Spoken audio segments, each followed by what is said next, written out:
જય મૂળનિવાસી સાથીઓ,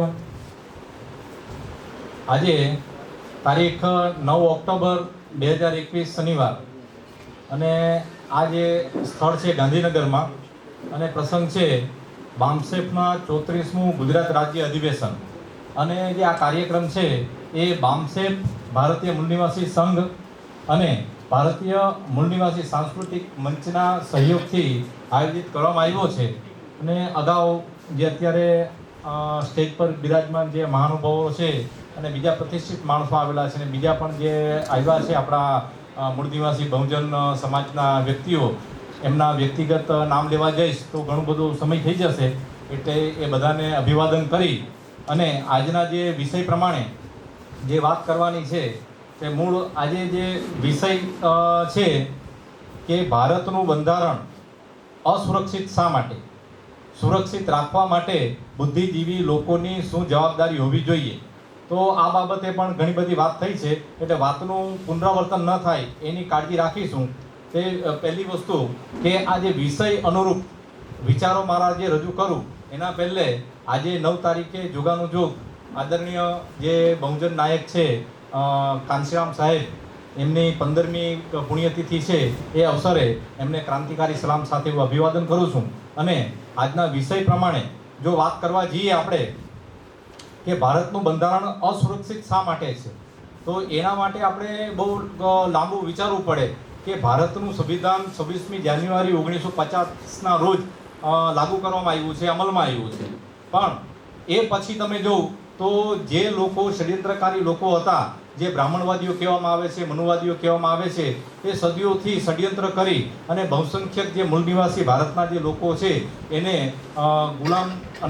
ગુલામ બનાવી રાખી અને એમનું પદ્ધતિસર શોષણ કરતા આવ્યા હતા. અને એ લોકો જ જે ષડયંત્રકારી લોકો છે એમણે નિરંતર તે પ્રમાણે ષડયંત્ર બનાવવાના ચાલુ જ રાખ્યા. તો આપણે પહેલામાં પહેલી વાત એ છે કે ભારતનું જે બંધારણ અસુરક્ષિત છે એના માટે જો જવાબદાર કોઈ હોય તો એક તો આ ષડયંત્રકારી જે લોકો છે, જે મનુવાદી, બ્રાહ્મણવાદી, જે વર્ણવાદી લોકો છે, તે લોકો ભારતીય સંવિધાનના વિરુદ્ધની કામગીરી કરી રહ્યા હતા, એ એક કારણ છે.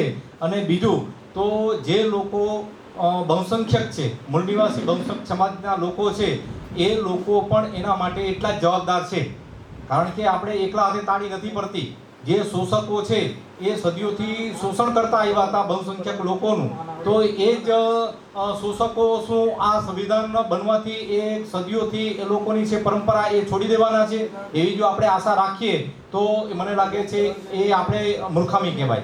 અને જે લોકોનું શોષણ થઈ રહ્યું હતું, જે લોકો શોષિત છે, એ બહુસંખ્યક લોકો છે, જે મૂળ નિવાસી લોકો છે, એને જે ભારતીય સંવિધાનના માધ્યમથી જે અધિકારો આપવામાં આવ્યા અને જે અધિકારો અપાવવા માટે જે બહુસંખ્યક શોષિત સમુદાયના જે મહામાનવો હતા, તે આધુનિક ભારતની અંદર જે મહાત્મા જ્યોતિરાવ ફૂલે, મહારાજા છત્રપતિ રાજે સાહુજી, પછી પેરિયારજી છે, એવી રીતે એમના સમકાલીન ઘણા બધા થઈ ગયા કે આદરણીય બિરસા મુંડાજી છે. તો SC, ST, OBC બહુસંખ્યક મૂળ નિવાસી સમાજની અંદર જે ઘણા બધા મહામાનવોએ કામગીરી કરી અને એના પરિણામ સ્વરૂપે આપણે ભારતીય બંધારણના અધિકારો મળ્યા. હવે આપણે જે ષડયંત્રકારી લોકો જે હતા એ લોકો તો જાગૃત પહેલેથી જ હતા અને ષડયંત્રકારી લોકો પણ હતા, પણ જે લોકોને અધિકાર આપવામાં આવ્યા ભારતીય સંવિધાનના માધ્યમથી એ જેટલા જાગૃત હોવા જોઈતા હતા એટલા નહોતા.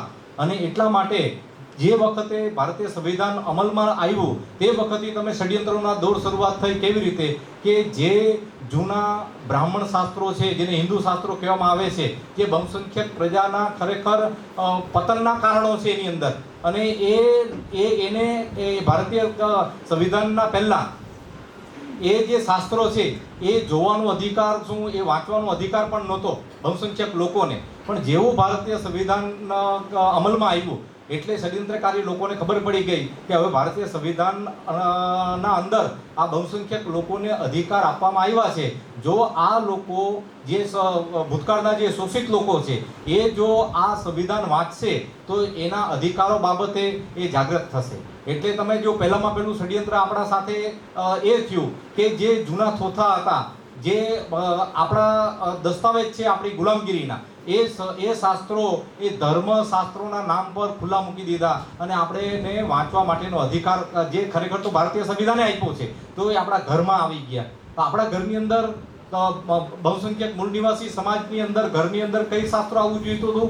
ભારતીય સંવિધાન આવું હોવું જોઈતું હતું. તો ભારતીય સંવિધાન આપણા ઘરની અંદર આવી નહીં શક્યું અને જે નહોતું આવવું જોઈતું હતું, જે દૂર હતું, એ જ્યારે એની જરૂરિયાત નથી, કારણ કે ભારતીય સંવિધાનનું નિર્માણ થયું ત્યાર પછી એ શાસ્ત્રો તો કારણ કે બંધારણની કલમ 13 પ્રમાણે તો જે જૂની માન્યતા રીત રસમો કે નીતિ નિયમો હતા જે ભારતીય સંવિધાનના વિપરીત જાય છે એ બધું 13મી કલમ પ્રમાણે તો નકામું થઈ જાય છે. તો આ જે નકામી વસ્તુ છે એ આપણે ઘરની અંદર આવી અને એના માધ્યમથી તમે જો તો આપણા મન મસ્તિષ્ક જે ખરેખર ભારતીય સંવિધાનને સમજવા જોઈતું હતું એ આપણે ભારતીય સંવિધાન સમજી શક્યા નહીં. તો એનું પરિણામ અત્યારે ધીમે ધીમે તમે જો તો ષડયંત્રકારી લોકોના જે ષડયંત્રો છે એ ડાયરેક્ટ કોઈ દિવસ આપણો જે શત્રુ છે, વિશ્વનો ખતરનાક શત્રુ છે, એ ક્યારેય ડાયરેક્ટ આપણી સાથે આ સંઘર્ષમાં ઉતરતા નથી, એ ઇનડાયરેક્ટ આવે છે. તો દાખલા તરીકે એમણે જો આવ્યું તો એમણે આપણને શોષિત બનાવી રાખવા માટે, આપણને ગુલામ બનાવી રાખવા માટે એ લોકોએ પ્રયત્ન કર્યા. તો એમણે રાષ્ટ્રવાદના નામ પર અને ધર્મવાદના નામ પર બધા સંગઠનો બનાવ્યા. જે RSS છે એ રાષ્ટ્રવાદી સંગઠન કહેવામાં આવે છે, પણ વાસ્તવમાં તમે આપણા જે બહુજનવાદ અને આપણા જે આધુનિક ભારતની અંદર જે મહામાનવો જે મહાત્મા જ્યોતિરાવ ફૂલે છે, બાબા સાહેબ આંબેડકર છે, એમને વાંચીએ તો આપણને ખબર પડે કે એ રાષ્ટ્રવાદના નામ ઉપર આપણી સાથે કેવા છળકપટ ભૂતકાળમાં થયા અને અત્યારે પણ થઈ રહ્યા છે. તો આપણે ખરેખર આપણા મહામાનવોને વાંચ્યા નથી અને આ લોકોના જે મનુવાદી લોકોના જે છળકપટને પણ સમજી નથી શક્યા. એટલે પહેલી વસ્તુ તો મને એવું લાગે છે કે ભારતીય બંધારણ અસુરક્ષિત છે એના માટે જે ષડયંત્રકારી લોકો જવાબદાર તો છે જ, પણ એના કરતાં પણ વધુ જવાબદાર આપણે પોતે છે. કારણ કે આપણે આપણા મહામાનવોએ તો બાબા સાહેબ આંબેડકરની આપણે શું આમાં ખામી કાઢી શકાય? બાબા સાહેબે તો એમના એક જીવનની અંદર જેટલું એક સામાન્ય માણસ કરે એના કરતાં અનેક ગણું કામ બાબા સાહેબે કરી બતાવ્યું છે અને આપણે એને દસ્તાવેજીકરણ કરીને આપ્યું છે. એમણે જે કામ કર્યા એનું પૂરેપૂરું દસ્તાવેજીકરણ કર્યું છે. આપણે આપણા હિત શત્રુઓ કોણ છે અને આપણા હિત મિત્ર કોણ છે એની પણ આપણે ઓળખ બાબા સાહેબ આંબેડકરે પોતાના રચેલા શાસ્ત્રો દ્વારા કે એના રચેલા સાહિત્ય દ્વારા આપણે આપવા માટે પ્રયાસ કર્યો છે. પણ ખામી આપણા લોકોની છે કે આપણે બાબા સાહેબ આંબેડકરને વાંચી નથી શક્યા, આપણે મહાત્મા જ્યોતિરાવ ફૂલેજીને નથી વાંચી શક્યા, આપણે બિરસા મુંડાજી કોણ છે એનો ઇતિહાસ આપણને ખબર નથી. એટલે આપણે સાચા મિત્રની અને સાચા શત્રુની જ ખબર નથી. એટલે આપણે પહેલી વસ્તુ કે ભારતનું બંધારણના માધ્યમથી જે શૈક્ષણિક સંસ્થાઓ જે અમલમાં આવી તો શૈક્ષણિક સંસ્થાઓની અંદર જ જે મનુવાદ અને મનુવાદી જે વિચારધારાના જે લોકો છે એ લોકો બિરાજમાન થયા. એટલે જે શૈક્ષણિક અભ્યાસક્રમ જે પ્રાથમિક શાળાથી લઈ કે કોલેજ સુધી જે બનવો જોઈતો હતો એની જગ્યાએ તમને જોઉં તો જે વાસ્તવિક જે ઇતિહાસમાં જે ભણાવવાને યોગ્ય જે લોકો હતા એ આપણને ભણાવ્યા નહીં. આ તમે જો તો માત્ર ગુજરાતમાં જ નહીં પણ ભારતના દરેક રાજ્યની અંદર આ પદ્ધતિસરનું ષડયંત્ર બન્યા છે. કે દાખલા તરીકે તમને કહું કે રાષ્ટ્રવાદની વાત આવે અને રાષ્ટ્રવાદી લોકોની વાત આવે ત્યારે આપણે તમે જે અત્યારે કારણ કે જે સ્કૂલનો અને કોલેજનો અભ્યાસક્રમ પૂરો કર્યા પછી જ્યારે આપણે બામસેફ કે એવા બીજા કોઈ પણ સંગઠનોના મિટિંગ એટેન્ડ કરીએ ત્યારે આપણને ખબર પડે છે કે વાસ્તવિક જે રાષ્ટ્રવાદી નેતાઓ કોણ હતા. કારણ કે તમને એક દાખલો આપીશ કે આપણે લોકમાન્ય તિલક જેને કહેવામાં આવે છે, ખરેખર તો બાળ ગંગાધર તિલક. તો બાળ ગંગાધર તિલકને આપણે નાના જે પ્રાથમિક કક્ષામાંથી લઈને કે કોલેજ સુધીમાં આપણે એને ભણાવવામાં આવ્યું છે કે એમને એક રાષ્ટ્રવાદી નેતા તરીકે એક ઓળખ આપવામાં આવી છે અને એનું મોટે ભાગે આપણે સૂત્ર લગભગ અત્યારે બધા ગુજરાતમાં હોય એને ખબર જ હોય કે એમનું એક સૂત્ર આપણે ભણાવવામાં પણ આવતું અને ખાસ પરીક્ષામાં પૂછાતું હતું કે એમનું મુખ્ય સૂત્ર શું હતું. તો આપણે હજુ યાદ છે કે બાળ ગંગાધર તિલક માટે એવું કહેવાતું હતું કે સ્વરાજ મારો જન્મસિદ્ધ અધિકાર છે અને હું એને મેળવીને જ જંપીશ. તો અત્યારે આપણા બાલ માનસની અંદર ત્યારે સંચિત કરવામાં આવ્યું હતું તો અત્યારે પણ છે. પણ અત્યારે જ્યારે બામસેફ ના કાર્યક્રમો આપણે જ્યારે ઉપસ્થિત થયા, બામસેફમાં બધા વક્તાઓને સાંભળ્યા અને સાચો ઇતિહાસ જ્યારે આપણે વાંચ્યો ત્યારે ખબર પડી કે સાચા જે રાષ્ટ્રવાદી જે લોકો હતા તે તો અલગ હતા. કારણ કે આપણે એને જે ખરેખર તો આધુનિક ભારતમાં જે ભારતના જે શોષિત બહુસંખ્યક જે લોકો છે એના માટે શિક્ષણની વ્યવસ્થા શરૂઆત કરવાની જો કોઈ શરૂઆત કરી તો એ ફૂલે દંપતીએ કરી, મહાત્મા જ્યોતિરાવ ફૂલે અને માતા સાવિત્રીબાઈ ફૂલે, કે એમણે 19મી સદીમાં લગભગ 20 જેટલી શાળાઓ બનાવી અને એમણે એમના મળતે દમ તક સુધી જે ભારતના સદીઓથી વંચિત જે લોકો હતા, જે શિક્ષા વંચિત લોકો હતા, જે અધિકાર વંચિત લોકો હતા, એને શિક્ષણ આપવાનું કામ કર્યું. તો ત્યારે આપણે એમ થાય કે આ મહાત્મા જ્યોતિરાવ ફૂલેનું તો આપણે ક્યાંય નામ જ નથી ભણવામાં આવ્યું. તો આ આપણા સાથે સૌથી મોટામાં મોટું આ ષડયંત્ર છે. તો આ ષડયંત્ર આપણે સમજવાની જરૂર છે. તો આપણે આ ષડયંત્રો સમજ્યા નથી. એટલે આપણે કેવું કે શિક્ષણ, બાબા સાહેબ આંબેડકરે જે વાત કરી કે શિક્ષિત બનો, સંગઠિત બનો અને સંઘર્ષ કરો, તો આ જે બહુસંખ્યક મૂળ નિવાસી સમાજના લોકો સમજે કે નહીં સમજે, પણ એના પહેલા જે આપણા પેઢીઓના જે સદીઓના જે શત્રુઓ છે એ સારી રીતે સમજી ગયા હતા કે બાબા સાહેબ આંબેડકરનું કહેવાનો મતલબ શું થાય છે. મહાત્મા જ્યોતિરાવ ફૂલેજીએ પણ શિક્ષણ ન હોવાના કારણે કેટલી મોટી સમસ્યા સર્જાઈ એ પણ એમણે બતાવ્યું છે. એટલે શિક્ષણ મેળવવા માટેની શરૂઆત આપણે મહાત્મા જ્યોતિબા ફૂલેથી કરવામાં આવી અને બાબા સાહેબ આંબેડકરે પણ એના પર ભાર મૂક્યો. એટલે આ જે આપણા સદીઓના શત્રુ છે એમને ખબર પડી ગઈ કે શિક્ષણ લેવા માટે આ લોકો હવે ઘણે શિક્ષણથી રોકી પણ નહીં શકાશે, કારણ કે ભારતના સંવિધાન એમને બક્ષેલા અધિકારો છે. એટલે તમે જોવો તો છળકપટ ત્યાં પણ થયા કે આપણે શિક્ષિત હોવાનો ભ્રમ ઊભો કરવામાં આવ્યો. આ આપણે સમજવાની શબ્દોના પહેલા તો આપણે ષડયંત્રો સમજતા નથી. આપણે બાબા સાહેબ આંબેડકરે કીધું શિક્ષિત બનો, તો શિક્ષિત બનો ને ઇંગ્લિશમાં કહેવાય ટુ એજ્યુકેટ, કે એજ્યુકેશન મેળવવું. તો ખરેખર તો એજ્યુકેશન મેળવવું એટલે શિક્ષિત થવું, ને શિક્ષિત મેળવવું એટલે કેળવાવવું, કેળવણી પામવું. તો એને થાય તો ખરેખર તો આપણે કેળવણી પામીએ છીએ ખરા. મહાત્મા જ્યોતિબા ફૂલેની જો વ્યાખ્યાની આપણે સમજીએ તો શિક્ષિત હોવાનો મતલબ જ થાય છે કે સાચું અને ખોટું પારખવાનો જે વિવેક આવે તો તમે શિક્ષિત થયા છો. બાકી તમને સાચા અને ખોટાની ફરક નહીં પડતી હોય તો તમે શિક્ષિત નથી થયા, તમે શિક્ષિત હોવાના ભ્રમમાં છો. આપણે ઘણા મોટા ભાગના અત્યારે બહુસંખ્યક મૂળ નિવાસી સમાજના લોકો છે એ શિક્ષિત હોવાના ભ્રમમાં છે.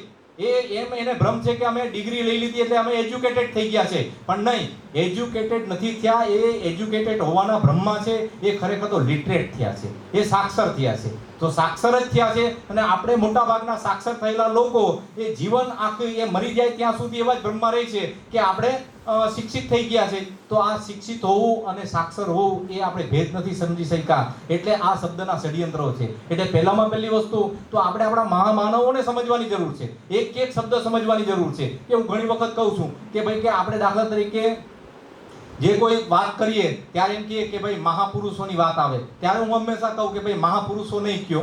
મહાપુરુષો તમારે કેવું હોય તો સાથે સાથે મહામહિલા અથવા તો મહાસ્ત્રી કહેવાની પણ ટેવ રાખો. જો તમને મહાપુરુષની સાથે જો મહામહિલા નહીં બોલાતું હોય તો પછી સીધો રસ્તો એ છે કે મહામાનવ બોલી નાખો, કારણ કે માનવની અંદર સ્ત્રી અને પુરુષ બંનેનું પ્રતિનિધિત્વ આવી જાય છે. એટલે આ એક નાની વાત છે પણ બહુ મહત્વની વાત છે. ત્યારે મનુવાદી સંસ્થા સંગઠનો હશે એ આપણે મહાપુરુષોને એ કહે અને આપણે મહાપુરુષ, કારણ કે એ પુરુષ પ્રધાન સંસ્કૃતિ વાળા છે એટલે પુરુષોને વધારે પ્રાધાન્ય આપશે. હકીકતમાં આપણે પુરુષોનો વિરોધ નથી કરતા. પુરુષ અને મહિલા એ બંને વગર આ સંસાર નહીં ચાલી શકે. તો આપણે ખરેખર મહિલા અને પુરુષને સપ્રમાણ પ્રતિનિધિત્વ અને સપ્રમાણ સન્માન આપવાની જરૂર છે. તો આપણે મહામાનવ કહેવું જોઈએ. તે એવી રીતે ઘણી વખત આ જે ભારતીય સંવિધાનની અંદર, કારણ કે ભારતીય સંવિધાનની અંદર એક શબ્દ માટે 15-17 કલાક સુધી ચર્ચાઓ થઈ છે. કારણ કે શબ્દ એ બહુ મહત્વની વસ્તુ છે કે આપણે જે આપણા અભણ મહામાનવો થઈ ગયા છે, સંતો થઈ ગયા છે, એ લોકોએ પણ આ વાત કરી છે કે ભાઈ કે તમે શબ્દનો સાર સમજો. શબ્દ જ્યારે પણ બોલો ત્યારે શબ્દનું મહત્વ સમજો. તો આપણે શબ્દનો મહત્વ ભણ્યા ગણ્યા પછી પણ સમજી શકતા નથી. દાખલા તરીકે ભારતીય સંવિધાનની વાત કરીએ તો ભારતીય સંવિધાને જે સાહેબે આગળ વાત કરી, ગોયલ સાહેબે પણ વાત કરીને ઘણા વક્તાએ વાત કરી, એનું રિપીટેશન નથી, પણ ખાલી એક પૂર્તતી માટે કહું છું કે ભારતના સંવિધાનની પહેલામાં પહેલી કલમ છે અને એમાં આ રાષ્ટ્રનું નામ આપવામાં આવ્યું છે કે ઇન્ડિયા, ધેટ ઇઝ ભારત. એટલે ઇન્ડિયા કહો અથવા તો ભારત, આ ત્રીજું નામ આમાં છે નહીં. કારણ કે બાબા સાહેબ આંબેડકરને ખબર હતી કે ષડયંત્રકારી લોકો છે અને બહુસંખ્યક લોકો થોડું ઘણું ભણશે પણ એ પછી ઘણું બધું ભણી ગયા હોય એવા ભ્રમમાં રહેશે. તો એ લોકોને ખબર નહીં પડે. એટલે બાબા સાહેબ આંબેડકરે જે અંગ્રેજીની અંદર જ્યારે ભારતીય સંવિધાન લખાયું તો એની અંદર પણ આ વસ્તુ રાખી દીધી કે ષડયંત્રકારી લોકો ભૂલે ચૂકે પણ ઇન્ડિયાનું હિન્દુસ્તાન કે હિન્દ નહીં કરે. એટલે ઇન્ડિયા, ધેટ ઇઝ ભારત લખવાનું બાબા સાહેબ આંબેડકરનું જે કારણ આ જ હતું તો ઇન્ડિયા ધેટ ઇઝ ભારત હોવા છતાં પણ ષડયંત્રકારી લોકો જય હિન્દ અને જય ભારત કે અને હિન્દુસ્તાન શબ્દ પ્રયોગ કરી રહ્યા છે. એ તમે અત્યારે કોઈ પણ રાજનેતા હોય કે તમે ટીવી ચેનલો ન્યૂઝ ચેનલો ખાસ જોવો તો શબ્દ જ્યારે દેશની વાત આવશે ત્યારે મોટા ભાગે હિન્દુસ્તાન જ વાપરશે.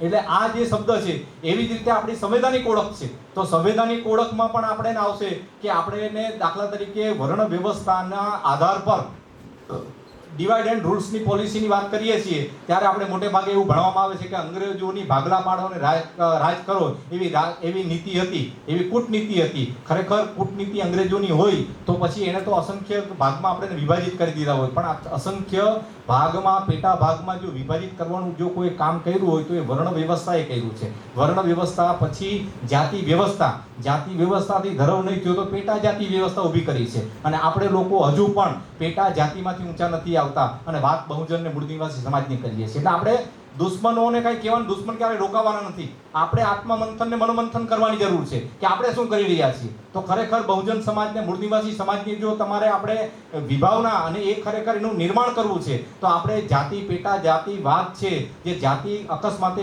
મળતી હોય છે, બધાને મળતી હોય છે, તો એ મળે છે તો આપણે જાતિથી બીજી જાતિને જોડો અને બીજી જાતિને જોડવાથી એનું વિલીનીકરણ થવાથી જ સમાજનું નિર્માણ થશે. ત્યારે સાચા અર્થમાં બહુજન અને મૂળ નિવાસી સમાજની સ્થાપના થશે. પણ આપણે અત્યારે જોઉં તો આપણે એક જાતની ફેશન આવેલી છે અને ષડયંત્ર બનેલા છે. જ્યારથી કાંશીરામ સાહેબે અને જે 1970 પછી જે બહુજન સમાજ નિર્માણ કરવાની કામગીરી શરૂઆત કરી, જે બાબા સાહેબ આંબેડકરથી અધૂરી રહી ગઈ હતી, તો એ જેવી શરૂઆત કરી એટલે ત્યારથી જ તમે જો કે 70ના દાયકા પછી જે જાતિઓ છે, જે જ્ઞાતિઓ છે, જેને નાયત કહેવામાં આવે છે, એ મંડળો હતા એને સમાજ તરીકે લખવાનું અને સંબોધવાનું શરૂ કરી દીધું મનુવાદી લોકોએ. અને આપણા લોકો અનુકરણ કરવામાં તો પાવરદાર છે.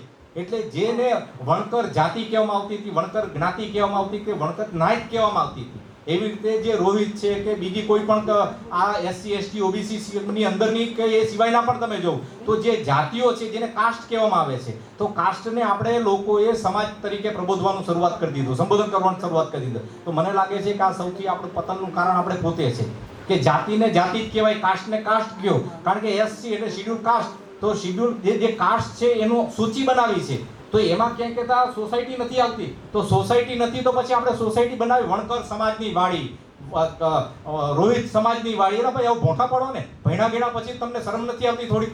એટલે જ્ઞાતિને જ્ઞાતિ જ કયો, જે જિલ્લાને જિલ્લો કહેવાય, તાલુકાને તાલુકો કહેવાય, ગામને ગામ કહેવાય, રાજ્યને રાજ્ય કહેવાય ને દેશને દેશ કહેવાય. તો તમે આ જાતિને સમાજ બનાવવા નીકળ્યા છો. એટલે આ હકીકતની મનુવાદીઓની અંદર આપણે વધારે ભૂલ કાઢીએ એ ક્યારેય કહેતા ક્યારેય આપણા માટે એનું કામગીરી બંધ નથી કરવાના. એનું કામ છે, એ એના મહામાનવ છે, એના પણ આઇકોન છે.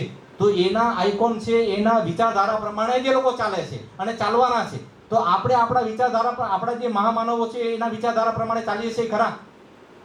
આપણે આત્મમંથન કરવાની. આપણે બહુજન નાયકોની વાત કરીએ છીએ, બુદ્ધ, ફૂલે, સાહુ, બિરસા આંબેડકરની વાત કરીએ છીએ, પણ એને વાંચ્યા નથી હોતા. અને કાં પછી આપણે આપણા મહામાનવોને આપણી પોતપોતાની જાતિ પેટા જાતિમાં વેચી દીધા છે. રોહિતની વાત આવે તો આ રોહિદાસ સાહેબ તમારા છે, અને વણકરની તો કા કબીર સાહેબ વણતા હતા એટલે વણકરોના. એટલે આવી બેવકૂફી આપણે કરીએ છીએ કે જેમણે જાતિ પ્રથા માટે તો આંદોલનો કર્યા છે અને જે મહામાનવ હોય તો માનવ જાત માટે આખું કામ કર્યું છે, એને આપણે જાતિઓમાં વિભાજિત કરીએ છીએ. એટલે મને લાગે છે કે આ બધી વાત કહેવાનું ઘણું બધું છે, પણ એક વાત મુખ્ય કહી અને મારી વાણીને વિરામ આપીશ કે આપણે ખરેખર જે આપણા મહામાનવ હોય, તથાગત બુદ્ધની વાત કરી તો તથાગત બુદ્ધે જગતને અનુશાસન બતાવ્યું છે. અનુશાસન કોને કહેવાય? તો એનો જો કોઈને પ્રેરણા આપી હોય તો તથાગત ગૌતમ બુદ્ધે આપી છે. અજંતા ઇલોરા અને બધી તમે ગુફાને તમે જોવા જાઓ અને જે જૂના સ્થાપત્ય છે કે આથી 1500-2000 વર્ષ પહેલાથી જે રચાયા હતા ત્યારે આપણી આધુનિક ટેકનોલોજી પણ નહોતી, એન્જિનિયરિંગ થિયરી નહોતી, પણ હજુ પણ તમે જોવો તો એ લાઈન લેવલમાં તમને દેખાય છે. એટલે એ પ્રાચીન જેવા વખતની અંદર એ આટલા બધા અનુશાસિત હતા. 1 ઇંચનો શું 1 સેન્ટીમીટરનો આપણને ફરક નથી દેખાતો. જ્યારે આપણે ભણ્યા ગયા પછી ખુરશી ગોઠવી હોય તો તમે જોજો, સીધી ગોઠવી હોય તો આડાવડી કરી નાખે. એટલે હવે આ આપણું અનુશાસન છે. એટલે આપણે ખરેખર અનુશાસન શું છે એ આપણે પોતે આપણે અંદર સમજવાની જરૂર છે. જ્યાં સુધી આપણે અનુશાસન નહીં સમજશું અને આપણા મહામાનવોની રાહ પર નહીં ચાલશું ત્યાં લગીન આપણો જે અધિકારો છે એ સુરક્ષિત નહીં રહી. મને લાગે છે કે દુશ્મનો તો જવાબદાર છે, પણ આપણે પોતે પણ એટલા જવાબદાર છીએ કે આપણે આપણા મહામાનવોને માનીએ છીએ પણ મહામાનવોનું નથી માનતા. આટલી વાત કહી અને મારી વાણીનો વિરામ આપીશ. આભાર. જય મૂળ નિવાસ. જય ભારત. ધન્યવાદ.